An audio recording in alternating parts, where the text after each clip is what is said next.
تعالي النهارده هقولك على اجمل طريقه نعمل بيها الفسيخ وازاي يطلع معاكي ناعم وطري وزي الزبده. اكتر حاجه بتضايق الناس من الفسيخ هي الريحه بتاعته. هقولك النهارده ازاي نعمل فسيخ وما يكونش ليه ريحه نفاذه. البياع وانا بشتري السمك كان عايز يديني سمكه الطبار على انها سمكه بوري، عشان كده لازم نبدا الاول نتعرف على سمكه البوري وسمكه الطبار. اللي في ايديا دول سمكتين بوري، وزن كل واحده فيهم حوالي 500 جرام، يعني 2 في الكيلو. لما نيجي نعمل سمك الفسيخ ما يقلش الوزن عن كده عشان بيخس لسه بعد التمليح. وفي ناس كتير جدا بتعمل سمك الطبار بتعمله فسيخ بس في الوقت اللي يكون فيه مبطرخ. تعالي بقى اقولك ازاي تفرقي ما بين سمك البوري وبين سمكه الطبار. اول حاجه عندنا دماغ السمكه، لازم تكون عريضه، تاخد 3 صوابع بالظبط، يعني بنحط الثلاث صوابع كده، دماغها بتبقى مستخبيه تحت صوابعك. شايفين المنظر عامل ازاي؟ سمكه الطبار بيكون راسها رفيعه جدا ومدببه من قدام. تاني حاجه ومهمه جدا في السمكيه دي ان الجنب بتاعها من عند الخد بيبقى فيه حسنه. شايفين النقطه السمراء دي الحسنه اللي موجوده، دي مش موجوده في الطبار، دي موجوده في سمك البوري بس. تعالى بقى اوريكم السمك ده كان طازه وعامل ازاي. اول ما افتح الخياشيم بتاعته بصوا بسم الله ما شاء الله زي التفاح الاحمر، يعني سمكيه لسه طازه وفريش. وللعلم السمك البوري ده سمك بحر، سمك المزارع هو اللي بيعمل ريحه جامده، بيبقى الظهر بتاعه اسمر وغامق جدا. تاني حاجه ومهمه معانا جدا هي الديل بتاع السمك البوري بيكون لونه رصاصي فاتح، اما السمك الطبار بيكون لونه رمادي غامق. انا هخليكي وانت بتشتري السمك تعرفيه بالنظر بس من غير ما البياع يضحك عليكي.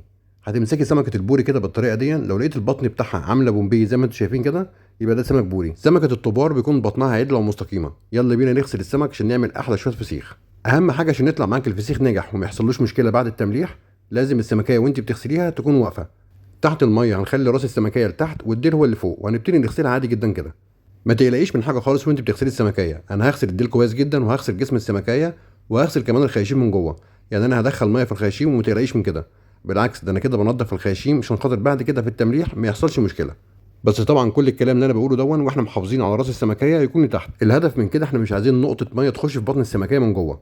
بعد كده هتكوني محضره عندك اي حاجه ممكن توقفي فيها السمكيه. لو عندك برطمان قديم بطول السمكيه او عندك علبه انت مش بتستخدميها او شفشق بتاع عصير مش هتستخدميه تاني ممكن نستعمله.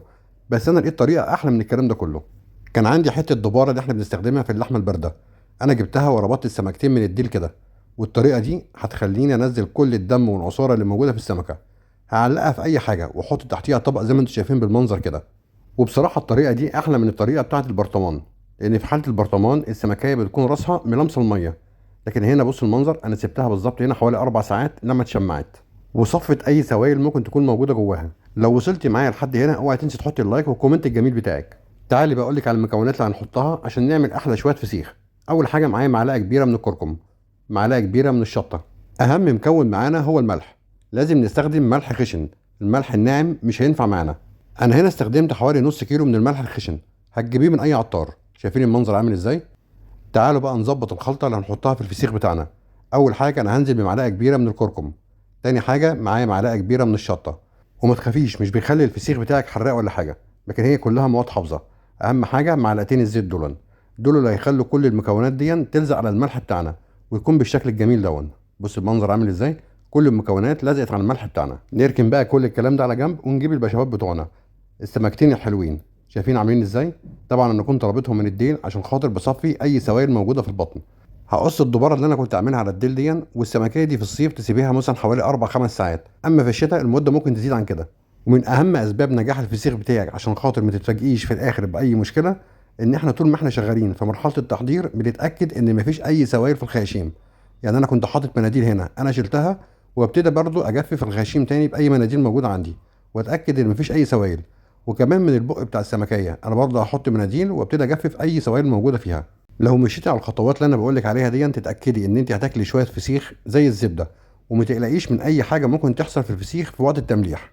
بعد ما خلصت الخطوه بتاعتي واهم خطوه اللي هي بتاعه التجفيف هنيجي بقى للخطوه المهمه بتاعتنا، نتاكد ان الظهر بتاعها خلاص بقى صلب. هنبتدي نعمل مساج بقى للمنطقه بس اهم حاجه ان احنا نبعد عن منطقه البطن. منطقه البطن ما تجيش جنبها نهائي. هبتدي من سلسله الظهر زي ما احنا شايفين كده، اعملها زي مساج خفيف بحيث ان انا احرر اللحمه عن سلسله الظهر. طيب انا بستفاد ايه من الحركه ما انا ممكن املح على طول. الحركه دي بتفيدني ان انا بعد ما بخلص عمليه التمليح والتفسير بتاعه السمكيه فعلا دي اللي بتخلي لحمه السمكيه معاكي زي الزبده. انا عامل لك الفيديو النهارده خلاصه اعمال الفسيخ، انا كان ممكن اعمله بالظبط ياخد مني 3 دقايق بس مش هتستفادي حاجه صدقيني. انا النهارده جايب لك كل التريكات والاسرار بتاعه اعمال الفسيخ زي المحلات بالظبط. هنبدأ تالت خطوة بتاعتنا هي عملية التمليح. بعد ما خلصنا خطوة الغسيل والتجفيف يلا بينا نملح السمكية ونوريكم بقى التمليح بتاعها بيطلع ازاي. ده الملح اللي احنا عملناه، كنا حاطين عليه كركم وشطة ومعلقتين من الزيت. تعالي بقى من الخياشيم. هنا اهم حاجة عندي هنا الخياشيم. شايفين الخياشيم بتاعتها نضيفة ازاي كمان؟ ورد، عشان خاطر السمكية دي سمكية بحر. يلا بينا نبدأ في الخياشيم هنا ونحشيها بقى على قد ما نقدر. اكبسيها، ما تقلقيش من حاجة، اكبسي جامد. والناحية التانية برضو نفس الموضوع. في سؤال كنت انا سألته قبل كده، هو انا لو زودت الملح في السمكية هتحدق؟ يعني انا كل ما ازود كمية الملح السمك بتاعي يحدق؟ هجاوبك على السؤال ده واحنا شغالين برضه. شايفين كمية الملح اللي انا حطيتها؟ انا عمال بحشي في الخياشيم ومش قلقان من حاجة خالص. بص انا عملتها ازاي، يعني يعتبر الخياشيم بقى كلها بقت ملح. وكمان هدي جسم السمكية بالملح كمان. معلقتين الزيت اللي انا حطيتهم على الملح بتاعي بيساعد ان الجسم بتاع السمكية يمتص كمان الملح معايا. انا هبتدي املح انا بقية السمك اللي عندي، وهلم بقى كل الملح الزيادة اللي موجود عندي ده. طبعا مش هيترمي، انا هفضيه في الشنطة اللي احنا هنملح فيها. اهم حاجه عندك بقى حضري شنط واكياس، اكياس كتير جدا جدا جدا. ولو عندك كمان علبه محكمه الغلق هيكون احسن. انا هنا لازم في الارضيه ارش شويه من الملح، حوالي كده حفنه من الايد. وابتدي انزل بالعروسه بتاعتي بقى. اهم حاجه واحنا بنرص السمكيه هنحط السمكيه عكس التانيه. انا كده حطيت اول سمكيه معايا، التانيه لازم تكون عكسها بالظبط. اوعي تحطي السمكتين في نفس الاتجاه. انا هنا كان معايا حوالي 4 سمكات، حطيتهم في كلهم في نفس الكيس بس كلهم عكس بعضهم زي ما انتم شايفين كده. دي سمكيه راسها الناحيه التانيه والتاني العكس بتاعها على طول. وابتدي اهم حاجه ان انا كل ما احط ارش عليه برضو شويه ملح، لازم اغلف بالملح. اما بالنسبه لموضوع التحديق، طول مده التخليل هي اللي بتحدد نسبه الملح في السمكيه. يعني احنا لو قعدنا 10 ايام الملح بتاعها يكون مظبوط، قعدنا اكتر من كده تبتدي السمكيه تحدق معايا. المده المظبوط عشان خاطر تخلي فسيخ في الصيف بياخد حوالي اسبوع. في الجو الحر اللي احنا فيه بياخد حوالي اسبوع. اما في الشتاء من 10 ايام ل 15 يوم، وحسب حجم السمكيه.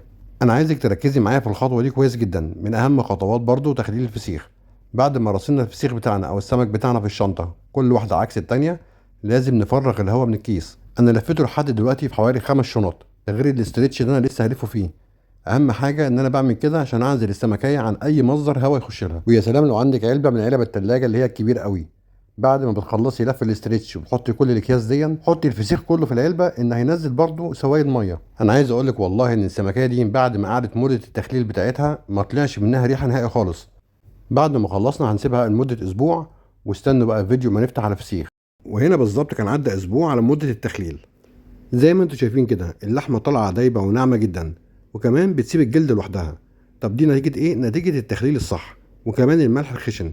الملح الناعم بيخلي لحمه السمكه تتهري. طريقتي المفضله في اكل الفسيخ، انا بحبه منقوع في الزيت والليمون. لو انتوا عايزين تعبوه في برطمانات زي ما بتشوفوه بيتباع كده، هتجيب البرطمان تحط فيه شويه زيت على شويه بابريكا حمراء مش مدخنه، البابريكا العاديه، وهترج الزيت كويس جدا وتنزلي فيه الفسيخ لمده يوم. وبس كده انا خلصت. لايك وكومنت وشير، مع السلامه.